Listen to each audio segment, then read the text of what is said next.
All right, we're back on this Toyota Prius. I just filled it up with 480 grams of refrigerant. We're gonna data log and trace and look at the compressor. And by listening, because you guys can't see the RPMs, we're gonna put low load and high load. And you'll watch, here's the pressures. You see the red, you see the blue right there. That represents the pressures here are just about even. System is filled, ready to run. So let's kick it on, and we'll kick it on a full load at first. What we'll do is we'll put it to minimum temperature. We'll put it on outside air, and we'll put a lot of heat load over the evaporator so it will wind the compressor up as fast as possible, and hopefully you'll be able to hear it on the camera and compare it to the videos from before when I ran the other test with a load that only had 320, 340 grams. I can't remember now. But now we're a full load, and you'll be able to see a before and after difference. So let's start her up, and we'll see it's grafting out there right now. What's happening? I have full fan speed. We're on fresh air, full fan speed into the face. We're at low temperature. Oh, yeah, here's the AC button. It's still not on yet. Now let's turn it on, and out there we'll see the graph change the pressures. Now it's on. So let's go back and look at the graph, and we'll see the instant the compressor came on. We could see that it's on right now. We have 89, 90 there, 50 at the bottom end. We could see the low side going down. You can see the high side on, and you can see the very moment the very first RPM started to turn because the pressures changed instantly. You can hear the compressor. Listen.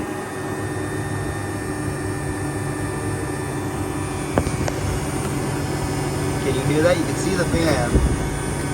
But for you guys who know the sound of compressors, electric compressors, and let's look at refrigerant. There it goes. It has dye in it. So you can hear the compressor is not at full speed right now. Right now it's about, I'd say about 3,000 RPMs. It's trying to load.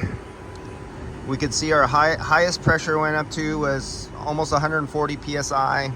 Its lowest pressure down to 28, and now it's slowly ramping up. Let's go look back at our air temperature coming out of the dash. So we're down to 49 degrees. Our temperature going into our evaporator is 71 degrees. Do you remember I dropped this temperature probe where the air filter is? So this is taking the mixed air, because this is like 110 degree air right here. It's taking this 110 degree air, it's mixing it with 61 degree air that is outside, and it's averaging at roughly 71 degrees going into the evaporator.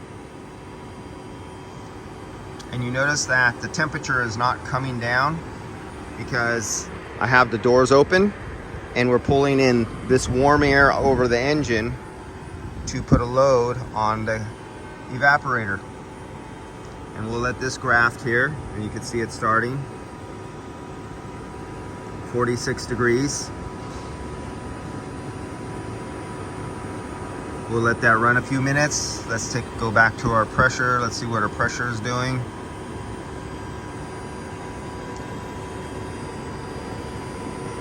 We're down to 29 PSI right there. We're saying around 125 PSI. But let's look at our temperatures. Remember our temperatures? I told you we were going to do this without pressures. We're going to look at temperatures. Look at the liquid line.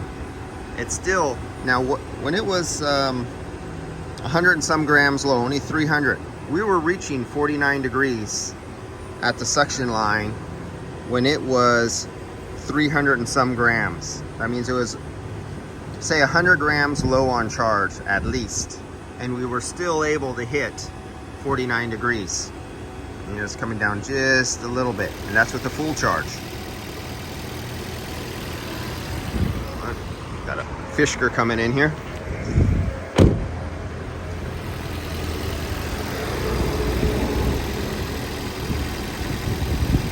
Now I think we remember our liquid line temperature was 71 or 74 degrees, but now we have a full charge of refrigerant. There is 480 grams in this system. As you can see, it could go up to 420 to 480. Let's take a look at the compressor discharge temperature. So I'm going to grab the liquid line temperature probe and I'm going to move it off of the liquid line out of the condenser. I'm going to throw it over to the compressor. Let's see what the temperature of our compressor is right now with a completely full charge of liquid refrigerant.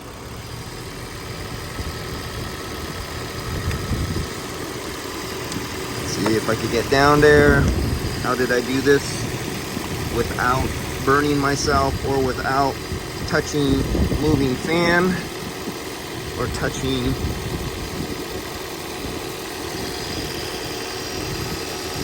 the moving pulley? There we go. I'm at the discharge of the compressor. I'm back down there.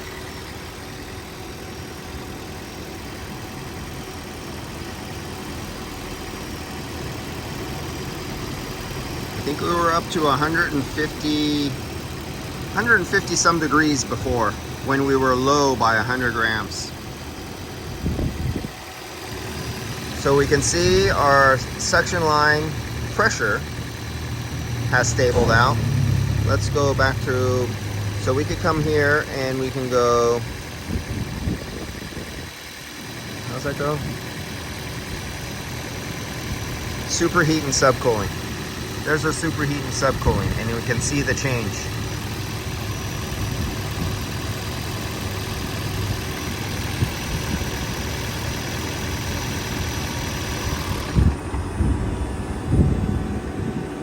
Let's see what the compressor sounds like.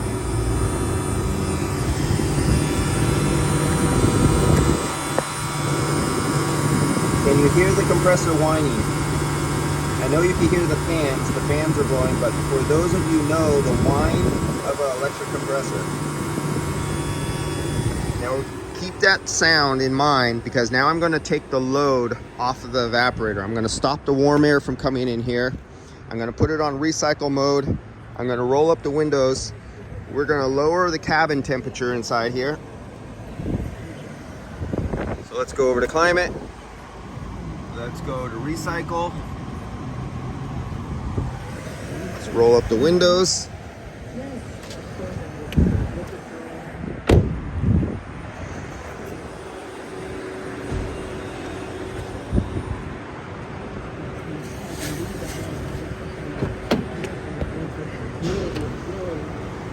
And we will watch the cabin temperature come down. We will watch the, what is that? The dash temperature come down, because we now just took the load of this warmer air off of the evaporator. So we're still at our suction line temperatures, or our superheat and subcooling. We don't even have to, here's line temps right there. So there we're at 48 degrees at the suction line coming out of the evaporator. And actually the exhaust manifold is right there, and radiant heat is hitting my sensor, heating up the plastic, and that'll throw your temperatures off a little bit. You got to know where you place your probes can give you some messed up temperature. So it's a little bit higher than what it really is. You would have to put some insulation around it and maybe some aluminum foil to reflect radiant barrier to get an actual true temperature that'll be a few degrees lower than that. And our compressors up at 149 right there.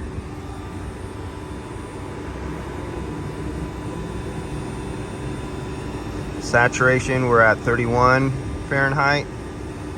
So unless we hit 31 Fahrenheit, we don't have to worry about liquid getting to the compressor.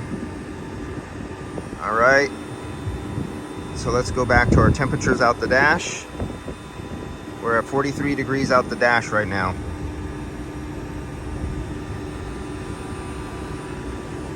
43 degrees. And inside the cabin of the vehicle, it's picking up 78 degrees. Why is it picking up 78 degrees? It's supposed to be in, that's like outside temperature. I thought I put it in recycle. See this temperature right here, where it's down here? That would be cabin temperature. This feels like it went back up, like it turned itself back to fresh air mode. Let's take a look down here. Yes, it did. Do you see that? That's closed. That means it, and I seen that on the temperature out there, that I was not picking up cabin air. So that means we went back, it jumped back into fresh air. Yes, it's fresh air. So let's turn it back to recycle air, and we'll see that temperature drop again. And as you can see, outside temperature is only 64 degrees.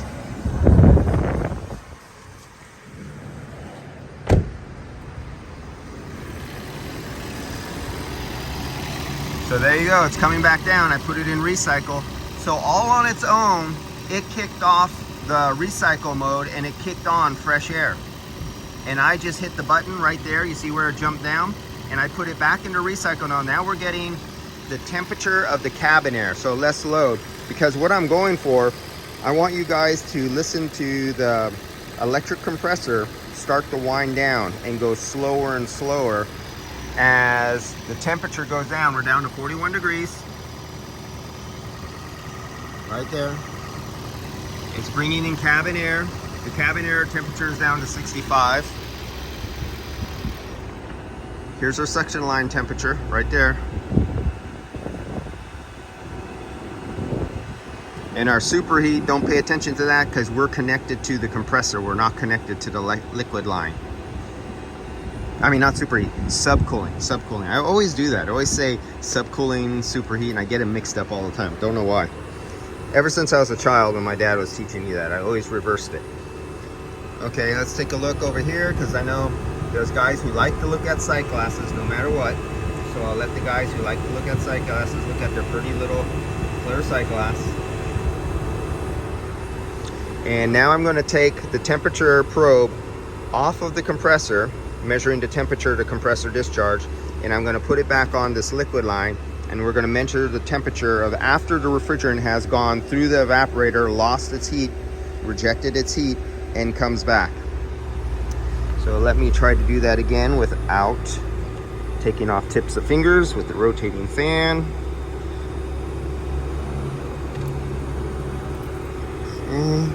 Of course, you're never supposed to do this because we have moving parts and an engine that could jump on anytime with a rotating belt and pulleys.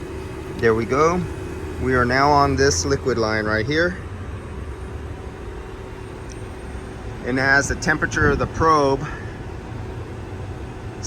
equalizes with the temperature of the, because it was on a very hot line, we will get a true subcooling. And as you can see, our suction line has dropped to 39 degrees. That's 39.40, staying right around there. All right. So coming out the dash, we are 41 degrees. Inside our cabin air, it's dropped to 62 degrees now. Remember, that was outside air coming right here. I hit the button and it started coming down, and the cabin's dropping temperature. Because right now we are taking the air from inside the cabin, not fresh air, what is being recycled, and the air is being pulled in that opening that was right above the filter housing where I showed you. It goes in with the flap moves over, it closes, it gives fresh air. When the flap opens, it closes the outside air and it recycles within. So we can measure the temperature, and if you remember correctly from the earlier video, here's my probe. Here's the filter housing. You can see I stuck the probe right inside up here. So we're taking the temperature of the air just before it goes into the fan, right there. And our recycled air is going in that opening right there. So I'm measuring the cabin air. And this is if you want to see at what temperature the manufacturer for that particular vehicle has their thermostat and their thermistors that are reading the temperature in the engine. The HVAC control module tells the compressor to turn off, saying, I hit my minimum temperature, we don't need to overcool, turn me off. And you can actually see the compressor turn off, and you'll see the temperature go up. But there's a good little sun load. There's not a lot of sun. We got clouds up today, but the sun is still strong UV, infrared coming through, heating the interior, so it's staying on. We've gotten as low as 40 degrees. And this one here, probably if it went down to roughly 38 degrees, if I drove this car out of the sun and I put it in the garage and I took the sun load off of it, the temperature would drop some more, probably somewhere around 38, 39 degrees, and we would hear the electric compressor turn off. Let's see what the compressor sounds like. Okay, so now we're going down to the compressor so we can hear it. Now, roll back the video to when we listen to the compressor. When we listened to the compressor, when I had the hot air, had the windows open, you could hear the whine of the compressor was really high because it was working harder to move more pounds of refrigerant past the metering device. Now that we have the windows closed and in recycle mode and the indoor air temperature is cooler, which the indoor air temperature is now 61 degrees and our dash temperature is 42, and we can lower both of these. If I move this car inside the shade and I take the sun load off here, it would allow it to cool some more and we would hear the compressor turn off.